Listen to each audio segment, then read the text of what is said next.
There are several habits that I mastered on my 50-pound weight loss journey. They're quick, they're easy, and they're simple. Firstly, avoiding comparisons like the plague.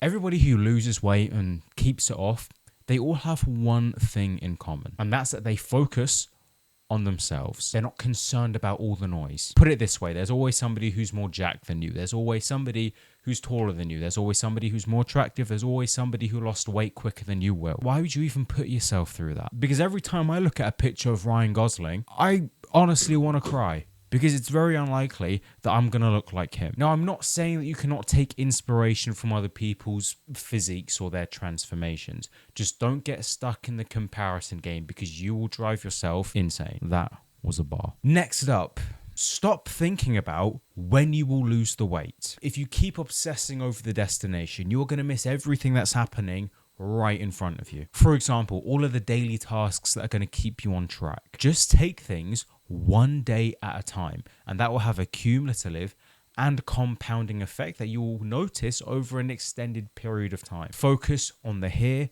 and the right now. Focus on getting today right, and we can worry about tomorrow when it's tomorrow. But for now, let's keep focusing on the now. That was a lot of now, so how about we move on right now? And this one is rarely talked about, but if you want to lose weight long term, you need to relax. Weight loss is stressful as it is. So do things that are going to help you de-stress and take your mind off of weight loss. Personally, I love playing video games. I love watching movies, and I love listening to music, but just find whatever works for you. Oh yeah, and I just watched a film called Chef with Jon Favreau, and that film is just chef's kiss, immaculate.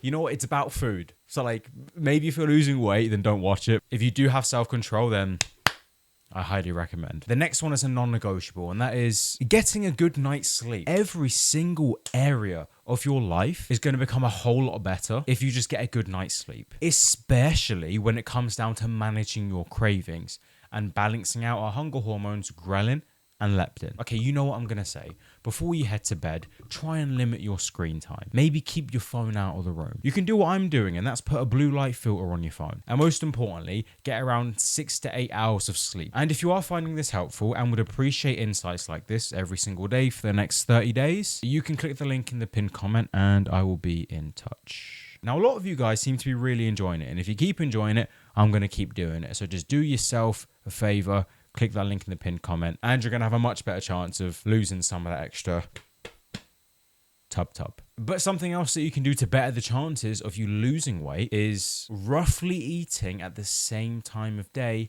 every single day. Doing this made me a lot more consistent when I was losing weight, and that's because your eating becomes very habitual. It becomes robotic. It becomes something that you don't even think about. Linking back to something I said in another video, if something is effortless, that means it's easy. And if something's easy, that means that we're going to keep doing it. Now, I know circumstances vary, whether you're a university or college student for you guys in the US. If you're at work, you may not be able to do this all the time. I completely understand that.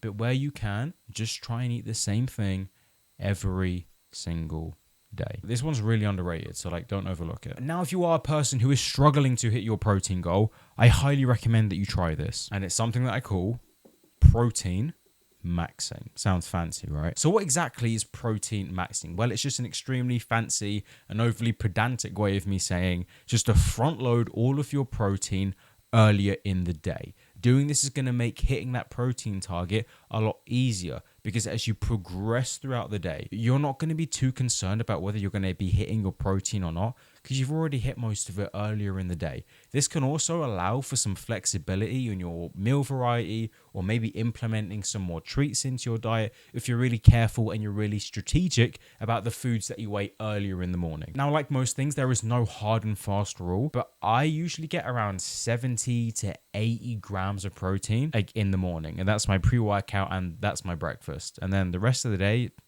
it's pretty smooth sailing. I have a very strong feeling that you guys are going to hate this one, but this next habit you must master. I'm begging you at this point. And that is weighing yourself every single day. Told you were going to hate it, but just hear me out. Give me like 2 seconds. So what do I always say? Well, data. The more data that you have, the better it's going to be for your weight loss, because the more data you have, the more stuff that you're going to be able to track and keep on top of. Now, I used to avoid the scale. and I felt 10 times better. But you want to know what didn't make me feel better? Gaining 10 pounds 3 weeks later. Now, I know it is hard when you step on the scale and it flashes with a number that you don't like. I completely understand. But remember, it is just a number. It can't hurt you. Okay?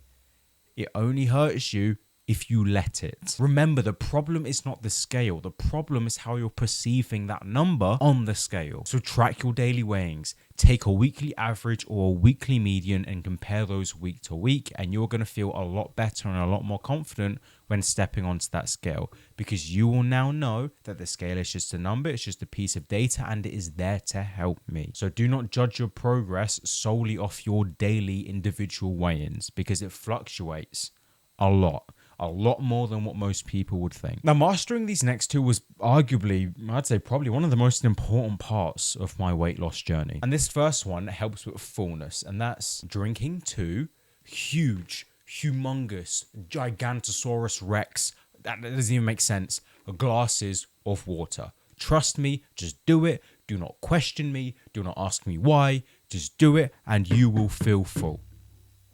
Try it right now while I break and smash everything to pieces on my desk. Just do it, please. And our next habit that's going to help us stay full during our weight loss is prioritizing volume eating. Wouldn't it be nice to just eat something and finally feel full? Finally not feel the urge to jump up out of your seat and go and open up your pantry or your cupboard and eat the first thing in sight. Wouldn't that be nice? Well, this can be a reality if you are prioritizing low calorie, high protein foods that are nutrient dense and that are going to keep you fuller for longer. You can live that reality I just described by making a few simple swaps within your diet. Now, this is going to help with your fullness, and it's also going to ensure that you're not raiding the pantry 0.2 seconds after you finish your dinner. So what should you eat? I have plenty of videos going over what kind of foods you should eat for weight loss. You can check those out.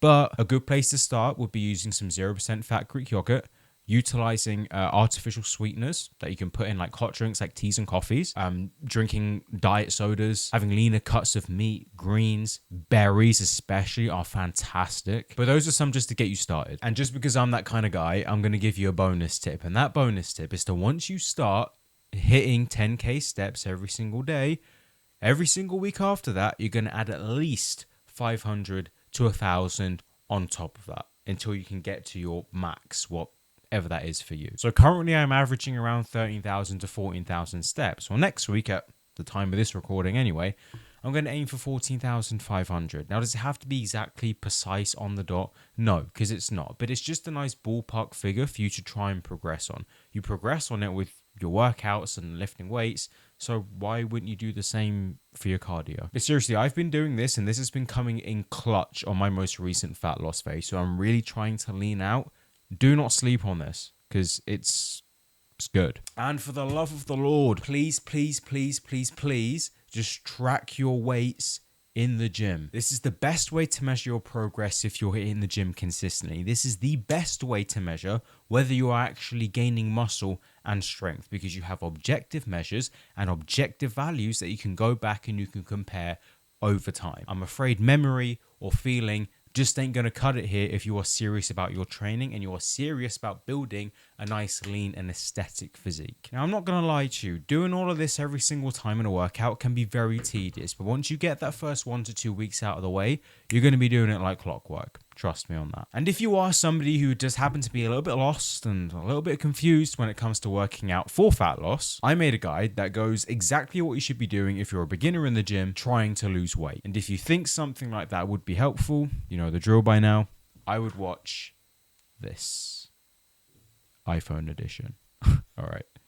Take care. I'll see you guys in a bit.